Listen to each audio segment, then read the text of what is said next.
Yes, guys, welcome back to the channel. Welcome back to another review for Chelsea Fan TV. Big up to everybody that's locked in. Hit the like button, subscribe, all of that. And our UCL journey has started. And yes, I can say UCL because it's actually changed to UEFA Conference League. I'm running shameless because I don't care.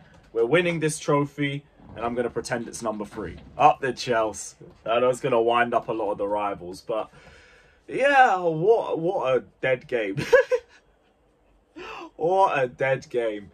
That game reminded me of like so many of the Europa League group stage matches because like the lack of motivation is just so apparent to see. And like, yeah, we didn't play well.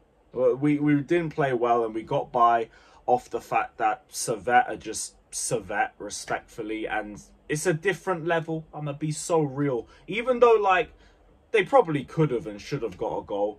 They didn't because the final third is just not good enough. Every single action they tried to make, the quality was clearly not there. And we were eventually going to get something. I think Nkunku did pretty well to get the penalty and obviously took it, scored it well. Noni got the second with Enzo after they came off the bench. And I think also being able to bring on substitutes helped us too. But there was a good link-up play between Enzo and Noni for that goal. And also, the one thing I want to say about that goal too is Noni really needs to start using his right foot more. I remember like there were so many times last season where he used to annoy me with the fact that he kept sticking onto his left foot. And then there's moments you see like this goal and like the Luton goal, for example, where he actually makes the right decision and he actually tries to do something a little bit more different, because there was one action before that where he starts cutting inside and then he over touches it and I'm thinking, no, I see this happen all the time. And I want to see more of you just being a bit more unpredictable, going to your left, then potentially being able to go to your right as well and try to attack with both feet. That is where he could really start to change his game and to really take a higher level. But I thought he was good off the bench, same as Enzo. Palmer at 9 was a surprise. That was a real surprise, because I'm surprised we didn't see any minutes for Jackson. And now I'm thinking, are we going to see Jackson start against Wolves? Because he already didn't have a pre-season. He had like 15 minutes off the bench.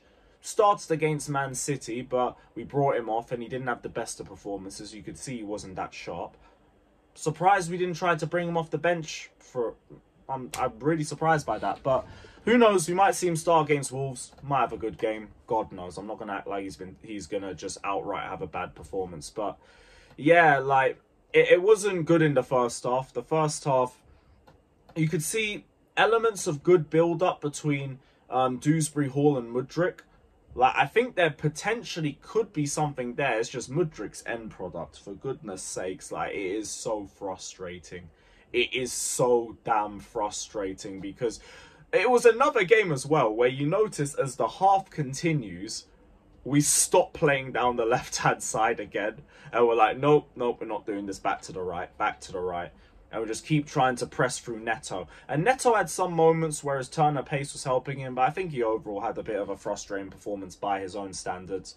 But I feel like lineup might have played a little bit of a part because there was an abundance of changes. Maybe there's some fitness issues too, and I also think a lack of motivation played a part in this game. Only because I've literally seen it happen in so many Europa League matches. Back in 18-19, we were doing the exact same thing. But I expect us to go to the Wolves game with a much better bit of motivation. I don't expect us to be as lazy as we were in this game. There was times where we were just walking out of possession. There was times where we were losing literally every single second ball. That first half was getting so frustrating from a midfield perspective because we didn't seem like we were winning anything at points. But we got through just off quality, which is why I'm so confident about the Conference League. There's no reason for us not to believe that we can't win this competition. The toughest teams in there are like Real Betis, Fiorentina, Lons. Sort of teams where you might have to play a strongest 11 against, but you should still be favourites going into that match.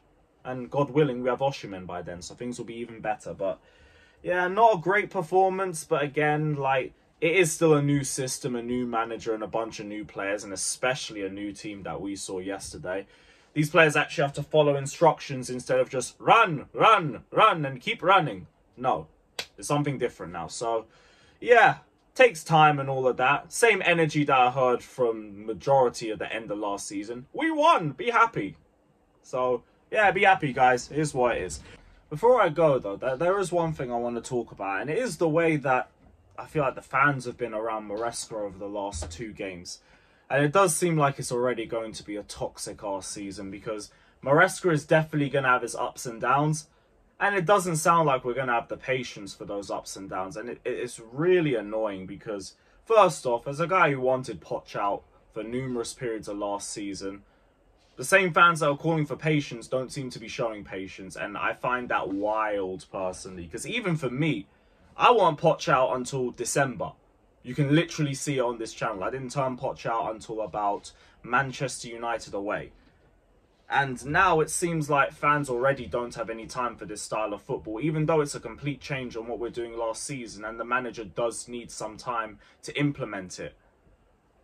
I don't get it, personally. I don't get it, because I didn't see this sort of reception when we absolutely stunk out Stamford Bridge against Wimbledon in like the 2nd or 3rd game of last season. I weren't seeing reactions like that. We only won with a penalty and because their goalkeeper went walkabout. But here we are. Here we are. Now we just do up Gallagher chants every single game because we're still pissy about him leaving. And we're booing when we're not even losing the game. Or we start doing the Gallagher chant when we're losing the game. It's ridiculous. I can understand frustration at times. I can get that. But to this level, it sounds like people have already given up on this manager and this entire project in like match week 1. Which is crazy. Oh, you can't bring in a championship manager. But we did it with Lampard and everyone went and backed him. I get it. He's a legend and all of that. But it just shows that you can give a championship manager time. We can just recognise that as a championship manager and we need to see if he can take the step up this season. It's going to take a lot more than match day 1 to get to that conclusion. So we'll see what happens. We'll see what happens. But big up to everybody that's locked in. I would like people to be a little bit patient. Like even me, I weren't Poch out from match day 1. I weren't even Poch out until Christmas. No, not Christmas, Man United away. That was like 2 weeks before Christmas. But I'm rambling.